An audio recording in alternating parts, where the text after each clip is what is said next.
your soul is here to have an experience. It's like a finger putting it in a glass of water, right? Like the glass of water, this human experience, the glass of water, you put your finger in there, and whether the water's hot or water cold, like informs the soul, like informs you about something meaningful. Now you can call that an illusion, but I felt that. That was cold or that was hot, and I'm better for it, or I'm worse for it, but I learned something.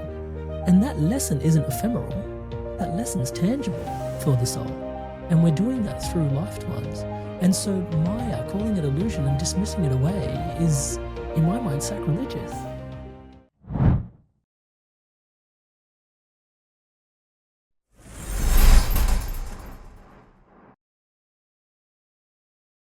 Depression isn't just a mental health condition.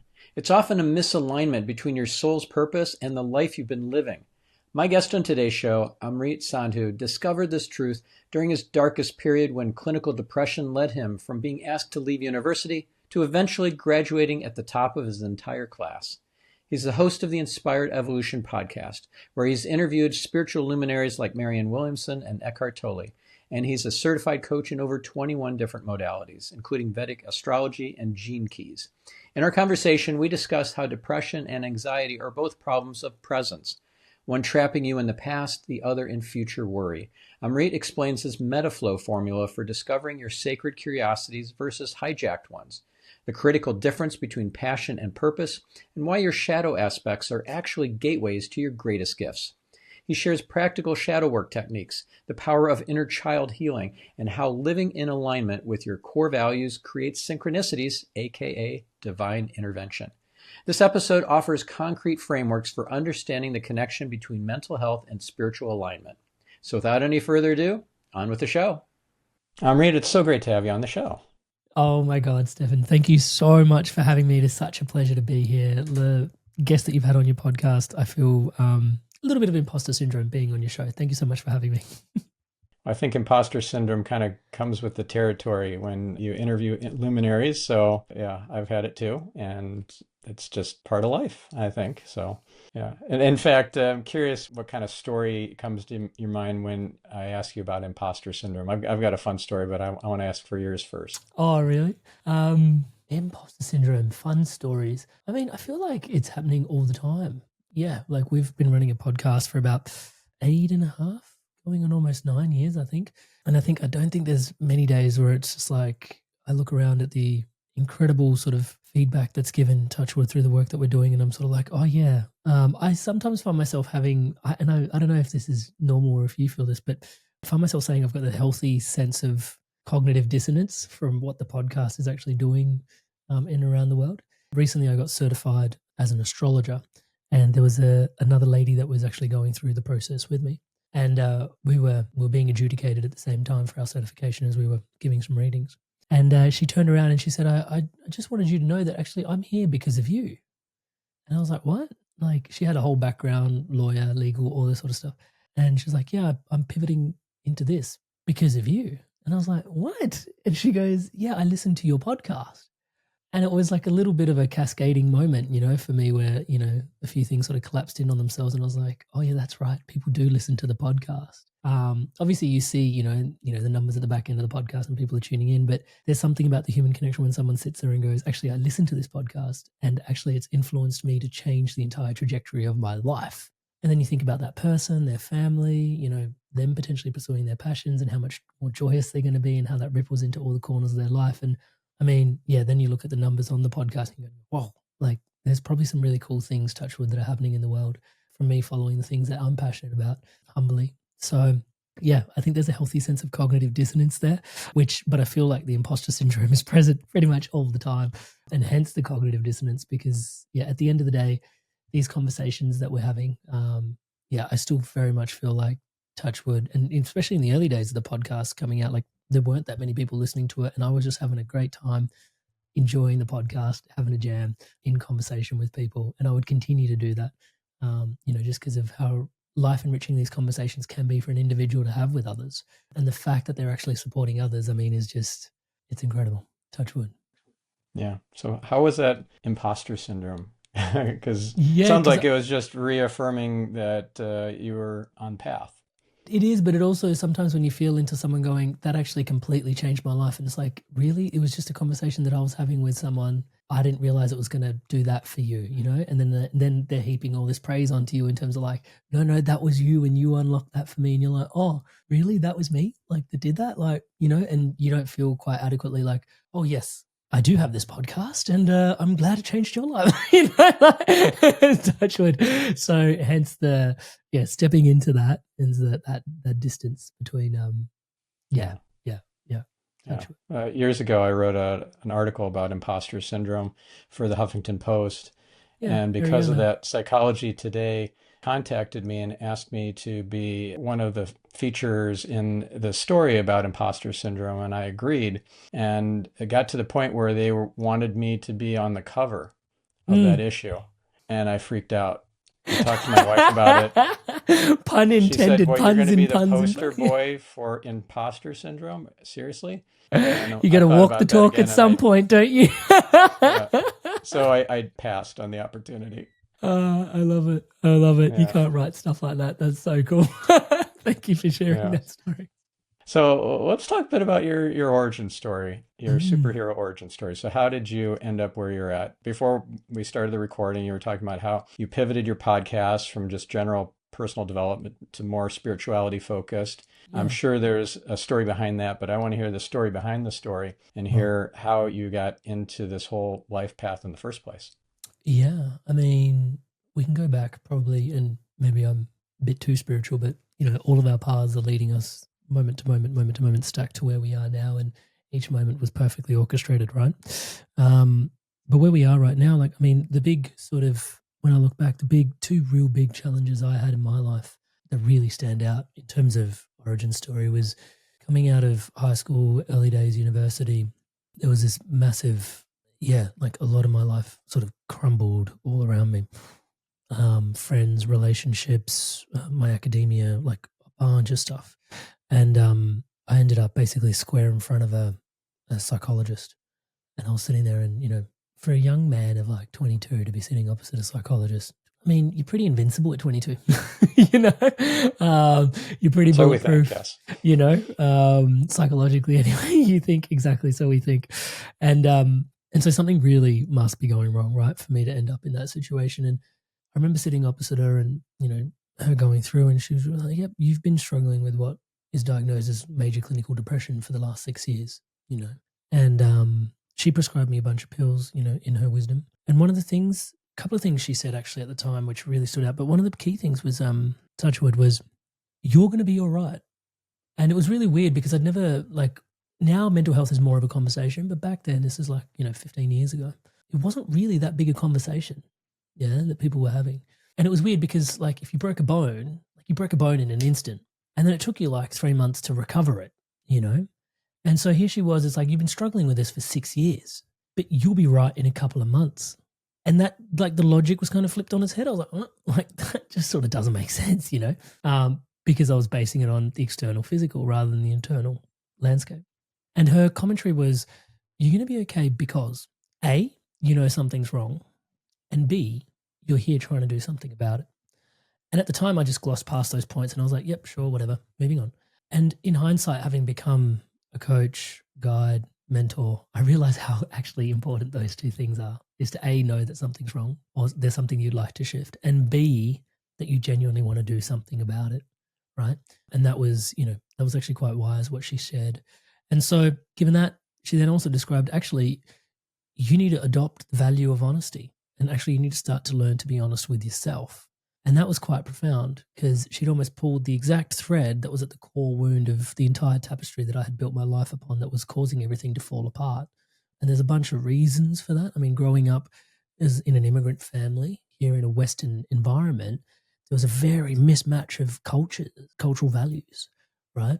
Australia is a very different place to India.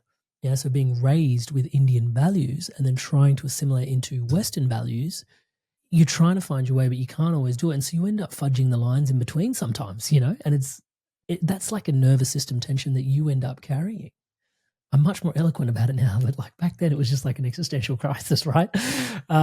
So yeah, she said, if you can adopt honesty and be honest with yourself about where you're at, who you are, and all this. And so that started to really unravel me. But that was the first point, which the podcast, Inspired Evolution, all came a lot later. But that was the first point where we talk about growth mindset, right? I followed your podcast for a little bit. Like, I can see that, I realized it wasn't etched in stone. Like, we were malleable beings. She was like, you can install honesty, like you can install a value. And I was like, like I can shift on the inside. So with that, she prescribed me pills. I remember taking my first pill and it was amazing. I went on an incredible high, and the high was just surfacing back out from beneath the ocean of depression, kind of going, oh, this is what it's like above the surface. But then 4.5 hours later, I was like, back in the water, touch wood. And then I could realize that I'd just be completely ducking and weaving and ducking and weaving. And I was like, oh, I'm not sure this is the life I want to live. So I remember even at that young age, sort of picking up the box and sort of putting in the bin. Now, massive disclaimer at this point in the conversation of the origin story, like there are people that have intense chemical imbalances in their minds, and absolutely I'm not poo-pooing medication. It really is a very supportive tool. I've got clients that have been through it and, need the medication to support them through a period of their life. But they did a study 2023 and now it's 2025, and they projected in 2025, 1 in 2 were going to be walking around anxious or depressed across the planet. 1 in 2. And I just find it a little bit difficult to swallow the medicine that actually 50% of the population needs to be medicated to navigate their way through reality. Something's just not driving there. Maybe the way society struck up and all this, we can have more of a chat about in the pod, but that was, my moment, and I threw the pills and by some grace of God, I literally think my doctor was an angel, because she was prescribing to a psychiatrist, but the doctor that I saw that prescribed me to the psychiatrist was this Thai lady, and she gave me this breathing exercise. And I remember when she gave me the breathing exercise, I was like, breathing? Like, come on, you're 22, someone's telling you to breathe, and you're just like, I'm alive. Like, I didn't rock up a zombie. I'm breathing. Of course I'm breathing. And anyway, she wrote down the breathing exercise, gave it to me. She's like, look, I've done a lot of mental health work myself in the past, and this can be very supportive. And I was like, sure, okay, whatever. I was very dismissive of it, to put it politely, and then went on my merry way. And there was a clear moment in time where actually I felt very anxious. And we can talk about how anxiety and depression are so linked, right? So anxiety, one of the people I was fortunate enough to be 6 months of coaching to become a coach from Eckhart Tolle and his School of Awakening. And anxiety is like where you live too much in the future, right? It's like you're trying to, hey, I wonder how that's going to go. Oh, you're worrying about what's upcoming, yeah? And depression is like you're stuck in the past somewhere, like, oh, that should have happened that way or something. And it's, depressing because you're worried about what happened and there's nothing you can do to change it. And again, with the work of Eckhart Tolle, right, like the present moment is this real gift where you can anchor yourself. Now, there's nothing wrong with looking back. There's nothing wrong with looking forward. In fact, the human species has gotten to where it's gotten to because of its ability to learn from its mistakes, hopefully, yeah. Interesting time that we're in the world at the moment, but nonetheless, learn from its mistakes and forecast where it's headed. But it's when we spend too much time in either state and not anchored in the present, it's like, hey, I'm right here, right now, speaking to Stephan on the other side of the planet, really fortunate, touch wood, there's a roof over my head. I've got enough money to be able to afford a camera, to be able to have this conversation. He's got the same. We're actually two very abundant people, touch wood. There's a lot to be grateful for in this present moment, a really beautiful connection. Awesome, right? So being anchored in the present moment is this real gift. And that's where anxiety and depression are so linked together, because the challenge actually is presence, right? And so I felt this deep sense of anxiety in this present moment when I was going through a moment in time after the diagnosis. And by some grace of God, the lady's breath work was in the back of my phone screen cover. At the time I had a clear cover, and I started breathing my way through the moment. And there was life before and life after that moment, basically. It was just, with every breath, the anxiety had the walls closing in on me. And with every breath, I was able to move the walls out. It's like in, 1, out, 2, in, 3, out, 4. And just with that simple, and I was like, what is this creating all this space? And so that got me hooked, right? So I learned a little bit about growth and values and like how we're malleable. And then I learned inadvertently, I didn't know this was mindfulness at the time. I learned this breathing exercise. And then the curiosity started to become mindfulness, meditation, and I started getting into meditation. From there, my life started to do a full 180. Like I started to rebuild my internal self. With the meditation came the byproduct of a lot of meditation is self-awareness, touch wood. And so looking at the self-awareness and then understanding that, values and trying to reprogram oneself to live a more integrous life, more honest with oneself, became the sort of operative direction to sort of dedicate oneself towards. So that's how I started moving forward. And even with all that awareness, right, started becoming more self-aware with all of that. 7 years later, graduated university. And one of the hallmarks of the things that prompted me to go seek help was I was actually asked to leave university, right? And my whole life being an Indian kid growing up in a Western environment, we're known, the Indian kids are the smart ones. Touch wood. So I had this reputation. Like, I was always academically, touch wood. How would you put it? Was always getting A's. Yeah. And so for me to be asked to leave university was a pretty big deal, right? Because my whole identity was like, I'm academic. And all of a sudden in an independent learning environment, I was just floundering, but I didn't know who to turn to for help. Yeah. And So you were asked to leave by what, the dean or by no, university your themselves. advisors? No, the university themselves. Yeah, it was like a formal letter came home and said, hey, your grades aren't cutting it. You can't continue pursuing this direction, which was quite a harrowing because it was like all of a sudden your whole life you've been academic, all your friends and everybody, your family, your parents, everybody knows you as a certain type of individual. And there's like just the shame of like, hey, because everyone's thinking you're doing great. It's mental health, right? It's internal. They can't see inside. So that was one thing that led me on the journey. The opposite the psychologist is like, as I started telling my friends, they weren't very supportive. They were just like, you've been lying to me this whole time. And it's like, So I went through this whole process, right?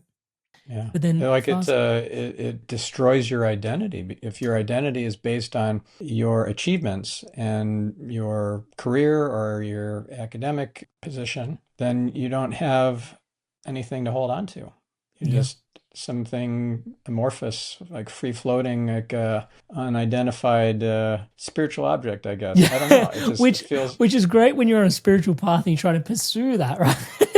When you're not, and it's like it is an existential crisis, right? Yeah, it's like getting the rug pulled from out from under you. Yeah, and I think a lot of people will be going through that in short order, who their identities are tied to their career, and then their career gets taken away by AI because supposedly, according to some studies and predictions, half of all jobs will be gone, half of all employment gone in 3 years' time.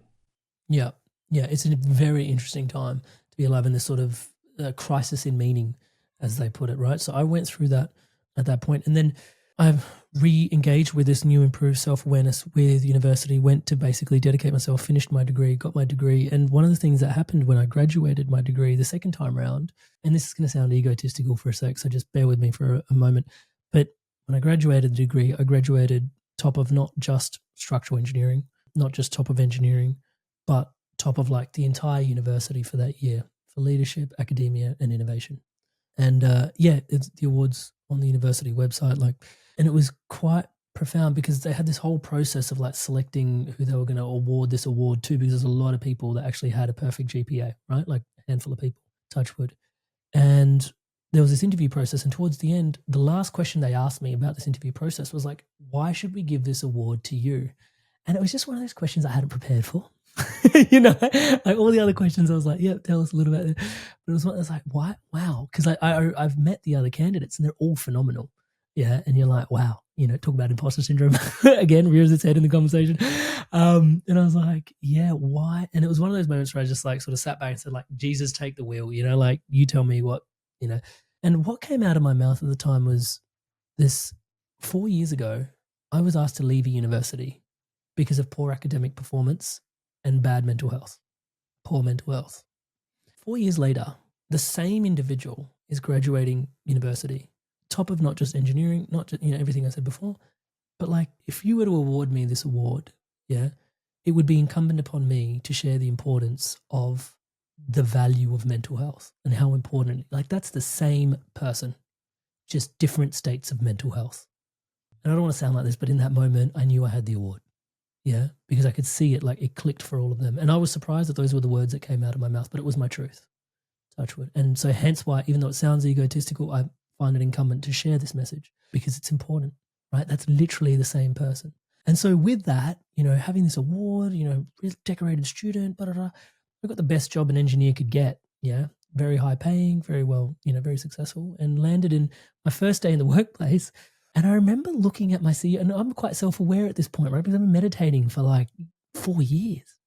And so I'm like daily, and I'm looking at my CEO and kind of going, he doesn't embody any of the values that I want to value because I remember where I came from. And looking at him kind of going, okay, maybe this is that case of that Gandhi quote, we will be the change we wish to see in the world, and organizations, change and evolve over time. So I joined the organization and kept going. And over time got to this point where I realized actually the organization's not changing and I'm feeling very, very, very suffocated in and around here, right? And that was really, really challenging because by everybody's standards, I'd made it. This was the best job again, like that anyone could have. And this is your one opportunity, make the most of it. I call it white picket fence lane. Yeah, it's like you're living down this, like make sure you get a good job, make sure you get good grades, make sure you get a good job. After you get a good job, then marry well, have good kids, buy a nice house, all that sort of stuff, buy a nice like fast car, and all this. It's white picket fence lane. And then, one of the things is like, what's going on out here? Don't peek your head out, So I was on white picket fence lane, but it really wasn't in alignment to who I was and put here to do. So yeah, that was the birthplace of the Inspired Evolution podcast. After putting up with that for years and years and years and years and feeling more and more and more and more stifled and more like embedded into what, some people liken as the matrix, but just really embedded in there, touchwood, I saw individuals such as yourself, authors, coaches, speakers, entrepreneurs, social entrepreneurs, having an impact doing things that mattered to them. And they didn't need to be super well off or whatever, but they were living a life that something that mattered to them is what they were spending their time pursuing. And so I was inspired by these individuals and I was ready to evolve. And that was the birthplace of the Inspired Evolution. And it always reflects back to me like the Inspired Evolution sounds really beautiful as a name, I think. Personally, obviously I'm biased as a podcast name, but, it sounds like it's got, but it came from this place of like I'm inspired to evolve. Like I was feeling so stuck, Yeah. It's like so how crabs, they outgrow their shell and they have to leave their shell or they will die. And so then they have to find another shell and to occupy, which another bigger crab, hermit crab, had left. And they found a bigger shell. We're all interconnected and reliant on each other. If the bigger crab didn't abandon its home, this crab wouldn't be able to survive because it wouldn't have a new home for it, So that's such a beautiful we're all metaphor. Just kind of standing on the shoulders of giants. The giants. Even the crabs are. I love that. Wow. I've got a visual of a giant crab right now. That's a little bit unnerving. But anyway. but yeah, and so that was the birthplace of the Inspired Evolution podcast. And that's been me for the last 8.5, 9 years. So, and again, the point there is even with a high degree of self-awareness, it didn't ensure the fact that I was going to be living in alignment to all the things that I was aware of. Right. And there is this other body of work that's required. So part 1, become self-aware. Part 2, actually enact and follow through on the things that you're self-aware of and build a life in an alignment to who you know yourself to be. Right. Yeah. And it sounds like a prerequisite, kind of like a step 0, is to be in the present moment. Because if you're living in the past, you're depressed, potentially, probably. And if you're living in the future, you're anxious. And so get in that present moment so that you can get in that state of self-awareness and then into alignment with your higher self and your soul's purpose. Absolutely. And to further that point, it's the place where you're most resourced, right? Like when you stop to reflect on it, it's like in the present moment is literally where you, like if you're spending 5% of your bandwidth contemplating about what's coming up tomorrow, you're not 100% here right now. Like your whole body's here. And if you're working on a task or you're doing something, right? Like even if you're not here, but like in your mind thinking about something, and you're literally meant to be thinking about ideas like, a marketing plan or whatever, like you're in your brain, and you're worried about something else, that's chewing up bandwidth. Yeah. So if you can bring yourself. Yeah. Attention residue, actually. Cal Newport calls it attention residue. Exactly. Right. You've left that little bit behind. So the opportunity to bring yourself into presence actually gives you this really incredible resource state. And that comes back to like Tony Robbins, right? Like state is everything. That's one of his key things. State is everything. So resourcing yourself entirely in the present moment. Yeah. Yeah. So I forget where I heard this from, but the past is a memory and the future is a dream. So neither are real. Just stay in the present moment. That's where all reality is. And it's not that it's just a passing moment. The present moment is everything. It has no length or breadth to it. It is all that we have. And we think of it as a moment in time where it's like oh, now it's gone. Now it's another different present moment. No, the present moment is eternal. It's forever. It's all that we got. It's really trippy, yeah, because you are leaning into esoterica there a little bit, and it starts to, like some of the teachers that I've interviewed, so it becomes really interesting to witness that they speak about the eternal now. Yeah, it's like all actually happening in, some people term it this way, some people won't, like the mind of God. It's all happening in one present moment. But as a human being, you're having this experience through your consciousness that is literally linear time. So it's governed by linear time. So you're having this moment to moment to moment to moment to moment experience where the moments are strung together in this linear fashion. So you feel like it's one after the other, after the other, after the other. And that moment just passed, and that moment just passed, and that moment just passed. But when you start getting down to, and this is where, it's a pretty cool time to be alive, because quantum and mysticism and science and spirituality are all starting to like converge somewhat. I don't think they're fully there yet, but they're starting to converge. And they're saying like, actually, in the quantum, time is just another variable. Yeah. And so beyond that, you actually exist beyond time. And one of my favorite movies is Interstellar. There's these 5-dimensional beings, and they're actually able to manipulate gravity through time. Yeah. And you can actually see the relationship between these different, more fundamental forces than potentially even time. So yeah, it's fascinating thinking about the present moment that we occupy and how that is like a portal into this, deeper divine self space, something that is the mystery, touch wood. And then there's, the eternal now, which is actually holding all of this in play for us to be able to experience what we're here to experience as human beings, touch wood. Yeah. Yeah. So in Kabbalah, they teach that, which is Jewish mysticism, they teach that all time, space, and motion are illusion. In Hinduism and in Buddhism, there are names for this illusion, like samsara or Maya. And yet, I don't see a lot of discussion about this in just regular life with regular people, that we're living in an illusion. I mean, some people talk about simulation theory and think that people like Elon Musk are crackpots because they think that this is a video game or something. But where do you interface with somebody who doesn't believe that all this is illusion? How do you help that person to, I don't know, get some grounding or sense of perspective without, dismissing their own belief system? Yeah, it's a brilliant question. And I actually think personally that we are all the universe looking in on ourselves, and that every person is actually entitled sovereignly to their belief system. In fact, if we shared a completely ditto belief systems, one of us is redundant. And nature doesn't create that way. She's highly effective, highly efficient. Yeah. So the universe is looking at itself through Stephan. It's looking at itself through Amrit. Yeah. So we're meant to be different in the way we perceive each other. And yet somehow we click in to bring together this entire whole. One of the challenges I have in particular is, well, being Indian, the word that we use for this illusion, touchwood, is Maya. And illusion as a word is quite 2D. And Maya as a word is quite 99D. Like it's quite reductionist to call Maya an illusion, is probably the key thing to identify in there. Because an illusion makes something sound like, oh, it's just a hologram, it's not important, doesn't matter, you can put your hand through it, and so it doesn't actually exist. Yeah, that's what illusion implies. And in some ways, when you boil down to, like, in the end, this is the science, right? Like, you boil down, it's all space. And yet somehow there's solid particles and it feels solid, and I can't put my hand through that wall, but it's all space. What? Right? Like, it's really trippy to start to feel into that.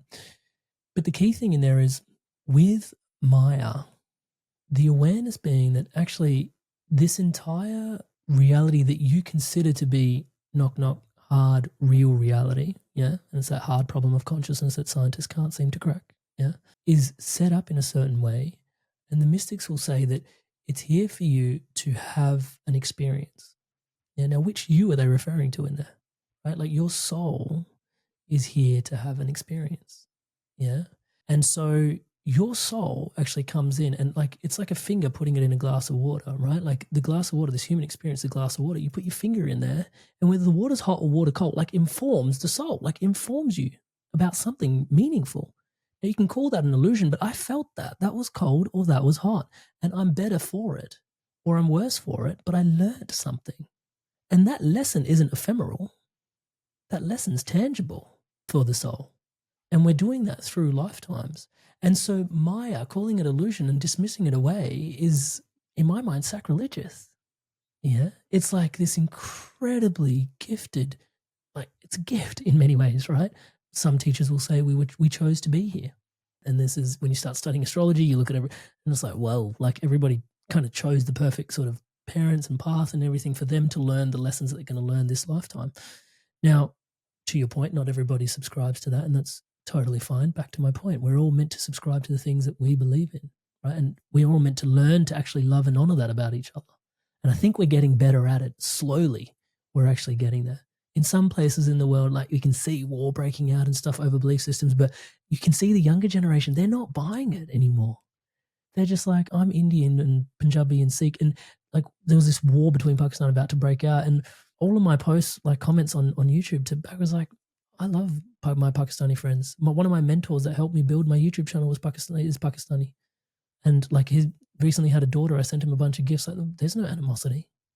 Such beautiful, we're the same people. We were divided by, colonial rule. And I can't even fault the colonials. Like they came and did that so that we wouldn't run after them and start attacking them. I mean, good strategy. Sure. But all that's behind us. It's not in the present moment, is it? Yeah. Yeah. Yeah. And if you subscribe to the philosophy that everything is orchestrated by the hand of God and for a higher purpose, for our highest good, then you might have to zoom out so far out to get the perspective that, oh yeah, that does totally make sense that this is for the highest good. In the moment it may not look that way, but I don't know if you subscribe to that philosophy. Well, the personality struggles with it at times, right? And this is, it is the more recently, like one of the things in family, but like recently studying Western astrology, Vedic astrology, you can see people's life path and the purpose that they're on and what they're here to do. Like it's written in the stars in many ways. It's like, the way I sort of liken it is there is plenty of free will, yeah? But when you pick up, let's just use wine as an example, you pick up a bottle of wine, there was a location it was brewed in, there was a type of grape, and it's been a certain number of years since it was bottled. And that influences what you're going to taste and drink. Now, did they put it in a metal casket? Did you open it? Did you aerate it? Did you not? Like, there's a whole bunch of stuff going on in there, yeah? That gives you the free will of how you're going to experience this thing. Are you going to drink it straight out of the bottle? Are you going to put it in a nice glass? Are you going to decant it? Whatever. But there's like that vintage. That's you as a vintage. Like you came in at this time, yeah? And it tells you a lot about where you're headed and what you're here to experience and do. Like what is the vintage of you, right? Which season you were born in, under which sign, so on and so forth. Yeah. And back to your point. In Kabbalah, they call this soul correction that you are born into, that you need to work on as part of your soul's journey. They call it the tikkun. The tikkun. Yeah, tikkun is like a correction, right? Mm. And so if you think about, like, I have these personality defects in air quotes, they're actually gifts because I have something to work on in this lifetime, something to push against. If we didn't have an ego to push against, you wouldn't learn as much. You wouldn't have the experience. Yeah, and that's that Rumi quote, right? Like the cracks are where the light gets in. It's honestly one of my favorite quotes. Yeah, and so to round it out on Maya, like I feel like she's the Hindus call her a goddess, and rightfully so, because it's enabling this entire experience for your soul to learn and something. So, and maybe I'm too Indian, but we have too much reverence for academia and schools. But if the earth is a school, the fabric of the bricks and mortar, is this, we can call it an illusion, but it's quite reductionist. You're learning quite a lot thanks to the illusion. Another way to frame it is this is all consciousness.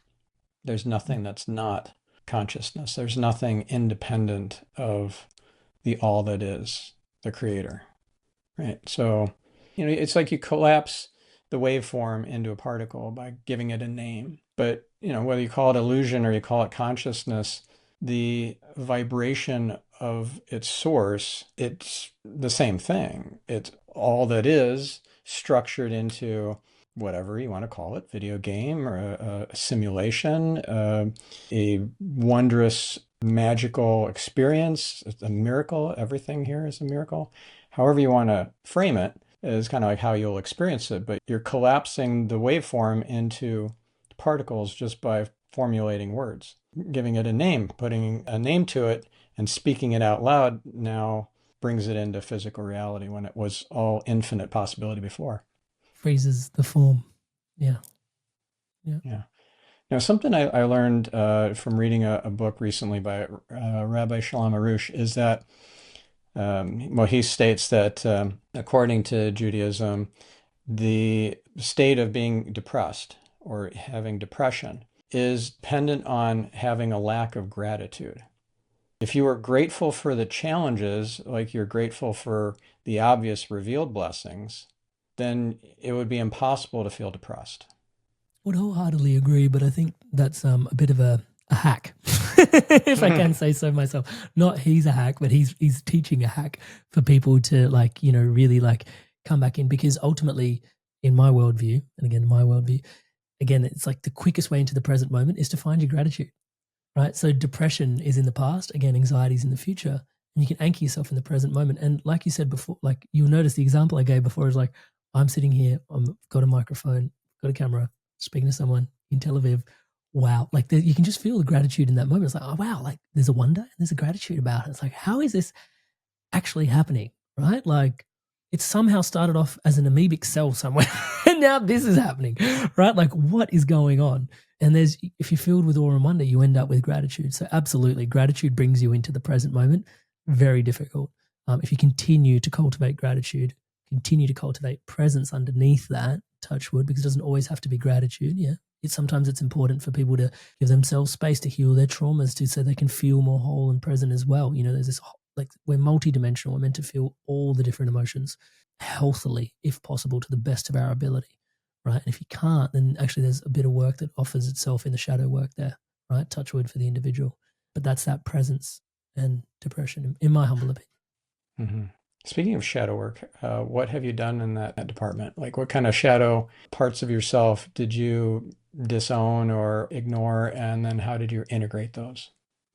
Yeah, a big part of, working through the 6 years depression, dishonesty was a huge piece for me, like a huge piece, right? And it was just, and like working through that, one of the hardest parts was, it's one thing to have been dishonest with others, like all that time ago, yeah. But it's another thing about how much, and for those that really dive into shadow, like you're actually being dishonest with yourself. And that's like you've chiseled something in there, touch wood, and to like putty that back up and to work with it, to heal it, to resonate. Like it takes work, right? To realize like what you've done to yourself, why you did that. And it, manifested through damaged relationships, which is so important for you, but like damaged, outcomes, damaged, career paths, damaged this, damaged that, like you've actually hurt yourself through. And then, lovingly you go back. And my favorite place to work with people generally in the shadow space, because it's given me so much, is the inner child work, touch wood, right? And Carl Jung talks about it, right? Like you have this beautiful childlike innocence, and then the world welds you. I'm putting words in his mouth, but the world welds you. He's much more eloquent than this. Yeah. And then you ended up all welded out.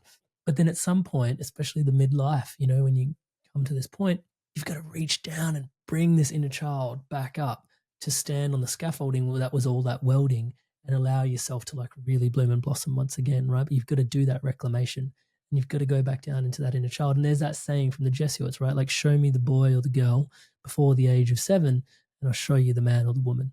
Yeah. And it's interesting to see that. It's because a lot of when we're young, like the fabric of reality, many mystics will argue, is love. But when we're young, I mean, the precursor seems to be attention. Yeah. So kids are growing, like reaching for attention. I liken it to a pot plant, yeah, left on a windowsill. And the attention is mother or the father's love.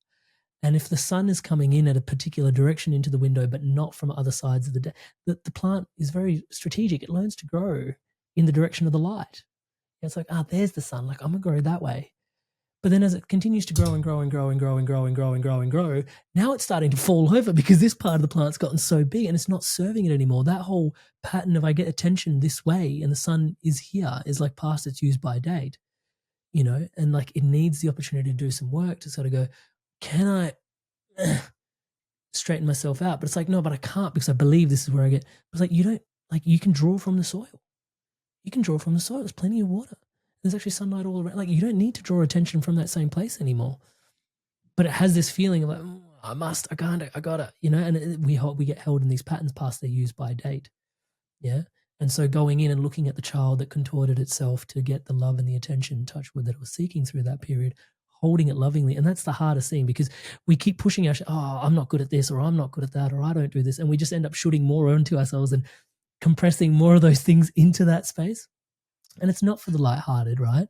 But to come back in and emerge from there and sort of say, okay, what is it that you really wish you would have gotten?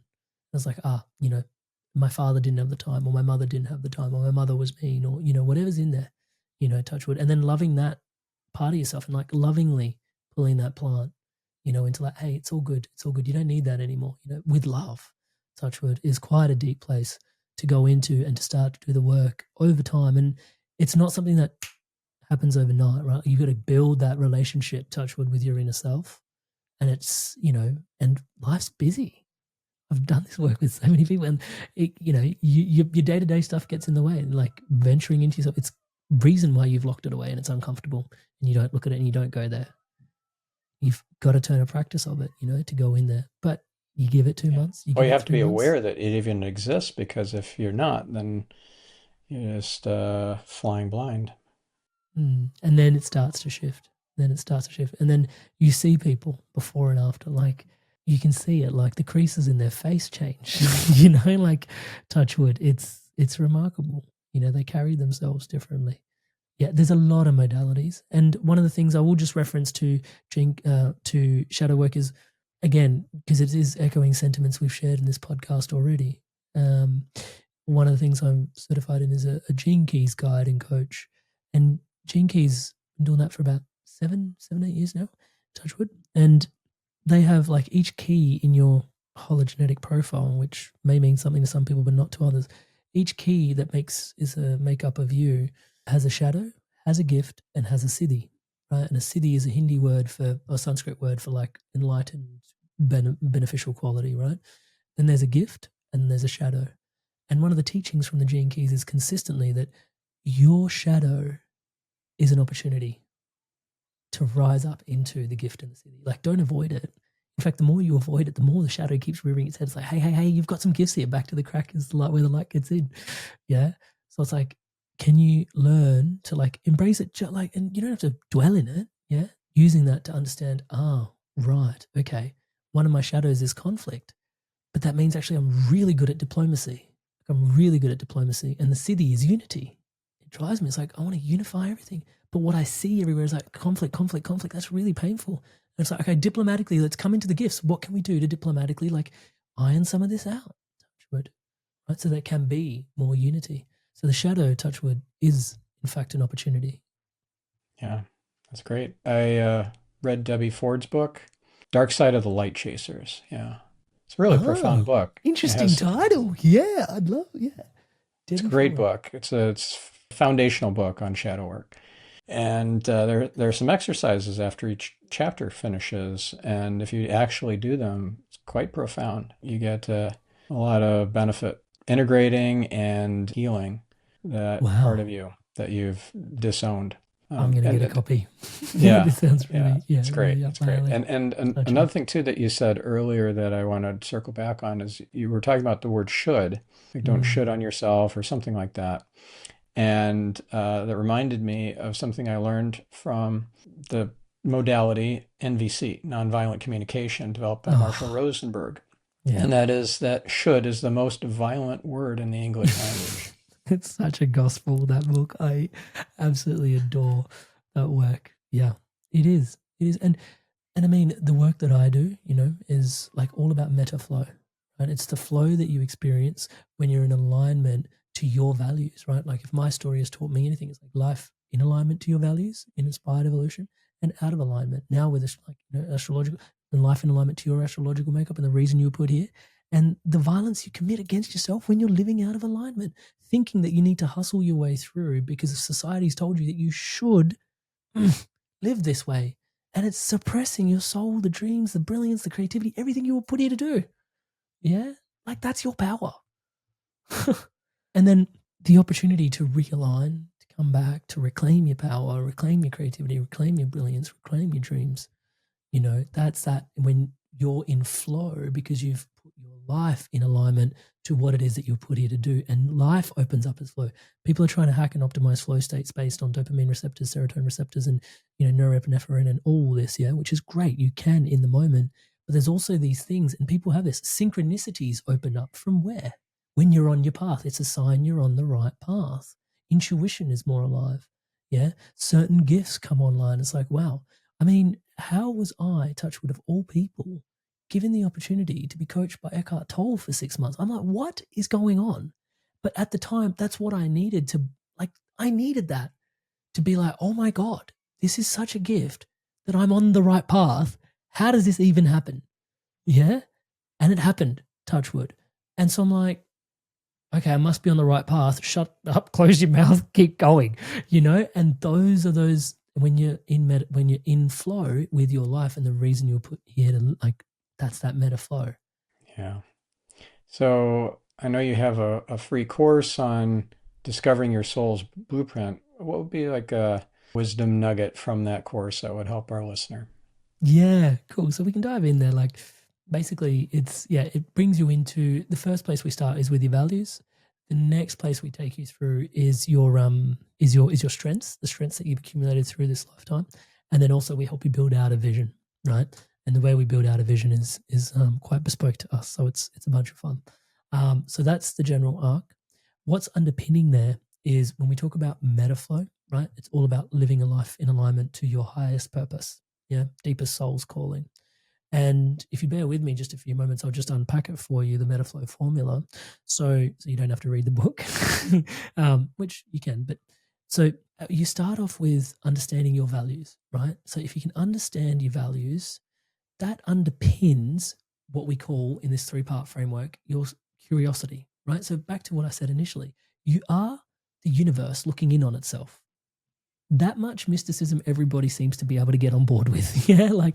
I'm the universe having an experience of the universe folded in on itself. Stephan over there, Amrit over here. What is going on? You can't deduce much about the nature of the universe from that, but it's curious about itself. It's looking in on itself. Is it not? That's at least something I feel like isn't ephemeral and is actually quite conclusive. Curiosity, sacred curiosity, is actually sacred. It's something that is fundamental to the fabric of this consciousness experience that we've been talking about a little bit.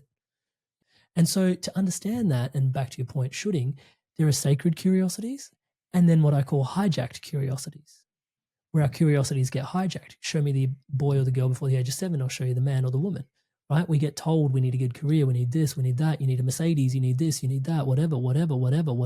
All that shooting, that most violent thing you can do, to your point. Sorry for pointing at you, but to your point, it's such a great point, right? We get hijacked curiosities. And so how do we understand whether the curiosity, because it's very difficult to tell from the level of curiosities, am I living my own curiosities or am I living other people's hijacked curiosity? How do you tell?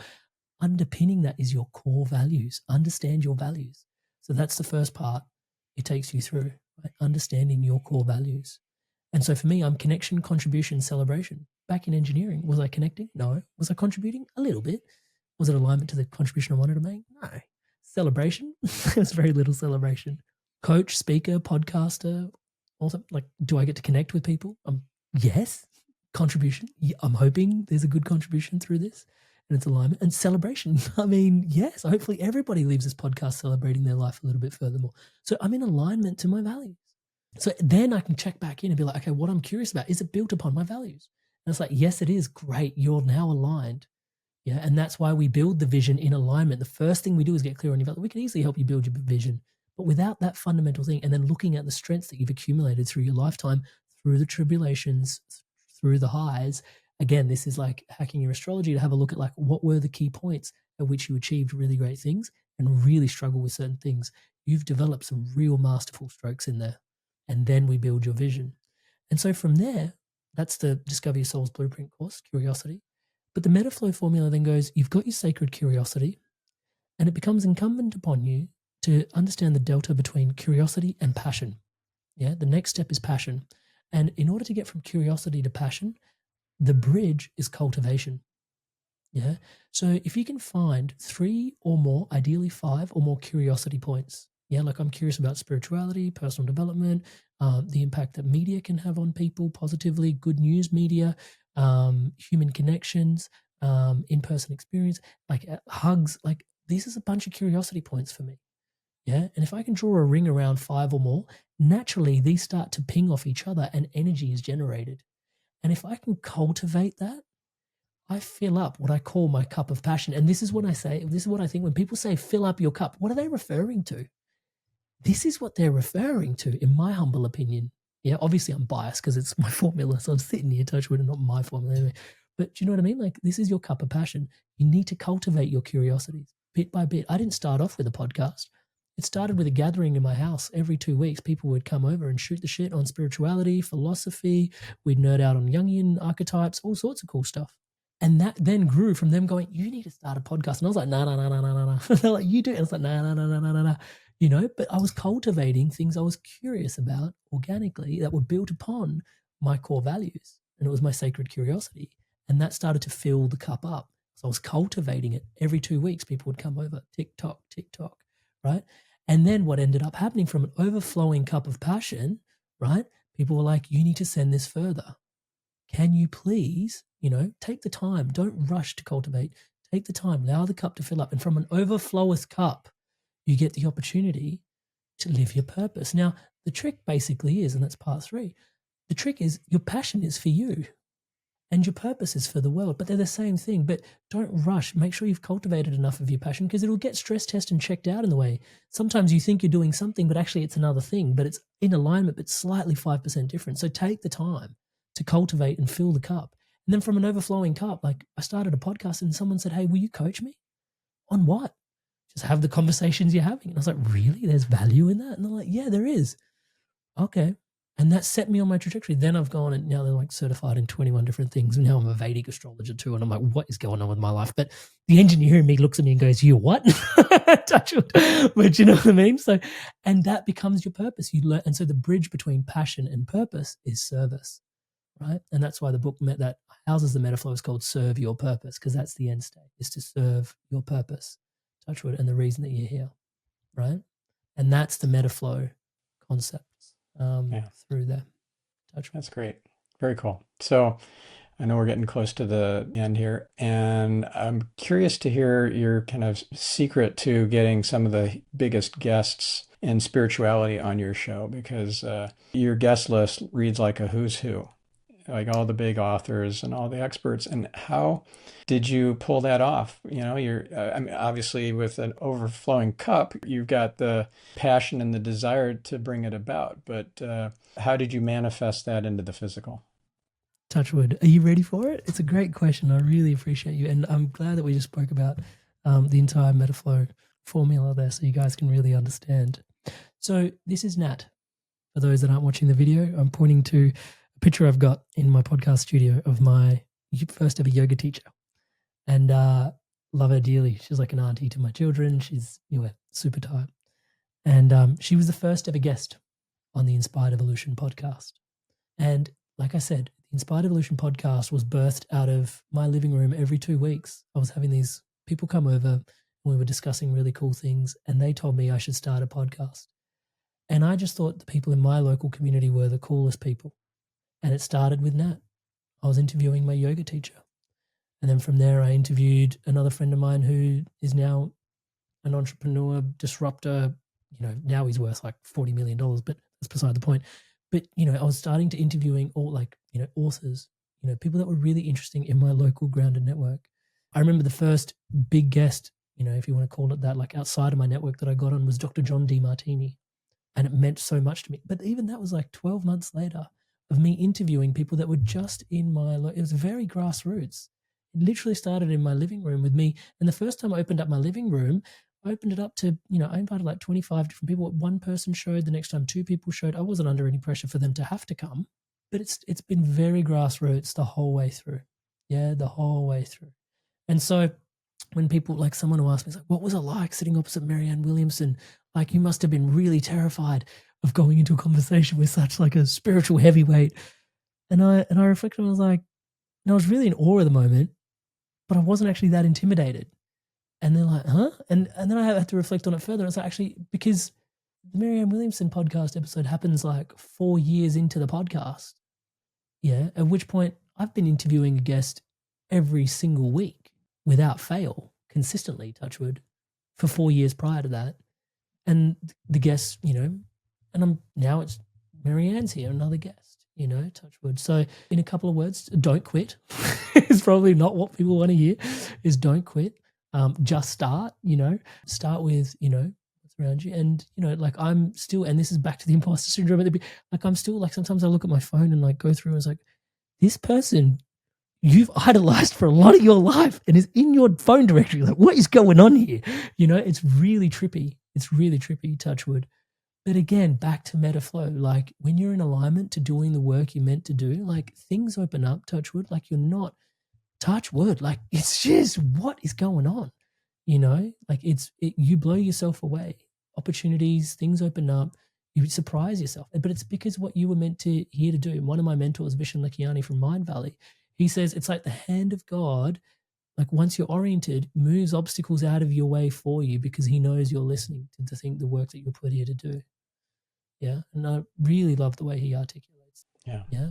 Good stuff. Well, it's a great way to end the episode. So if our listener or viewer wants to learn more from you, work from you, of course, subscribe to your podcast, where should we send them? Yeah, absolutely. So if you guys want to dive in deeper, the podcast is a great place. So please, Inspired Evolution podcast on YouTube. It's under my own name, Amrit Sandhu, so you can find us there, but it is the Inspired Evolution podcast. The podcast has been growing and the conversations around the podcast have been growing. So we recently launched a community where people can connect into the podcast as well. And the guests that you described, they come on once a month and I step out of the way and the audience ask their questions directly of the guests now. So it's like a really cool experience just to sort of see what questions the guests ask and, what the audience asks directly of the guests as well. And once a week in that community, I guide meditations and we do community sharings and people are coming in doing breath work. There's some Reiki, like all sorts of cool stuff's happening in that community. So we've just launched the circle and it's been a really beautiful experience. And that's inspiredevolution.com/circle. But yeah, you've listened to this podcast this far. I'm hoping it's inspired you to know more about yourself and your values. I've got a 20-minute masterclass, as Stephan pointed out before, as part of the Discover Your Soul's Blueprint package. So if you, inspiredevolution.com/values, if you can know your values, keep listening to me for another 20 minutes, you'll actually have something really practical and tangible to take away from this podcast. You'll know yourself that much better and you'll be able to make decisions, life decisions, partnership issues start to I'm this person and you're that person. We're not meant to agree. Good job. I'm comfortable now. Like it just heals in so many different ways. So I think those are really some 3 really great resources or places to start. I am a coach. I do help people. But yeah, start there and then let the journey begin. All right. Amrit, thank you so much. Thank you, Stephan. Really awesome. And of course, thank you also, listener. Go out there and make the world a better place. We'll catch you on the next episode. I'm your host, Stephan Spencer. If you want to hear more conversations like this on soul purpose alignment, then I recommend episode 280 with Tamar Weinberg, episode 476 with Deanne Williamson, and episode 516 with John Ratliff. Also, I invite you to check out the show notes, transcript, action-based checklist, and all the URLs mentioned in this interview with Amrit Sandhu at getyourselfoptimized.com/531. If you enjoyed the conversation, I encourage you to share this episode, and more importantly, the entire show, Get Yourself Optimized, with a friend. Change your life and help me spread the light. Thank you.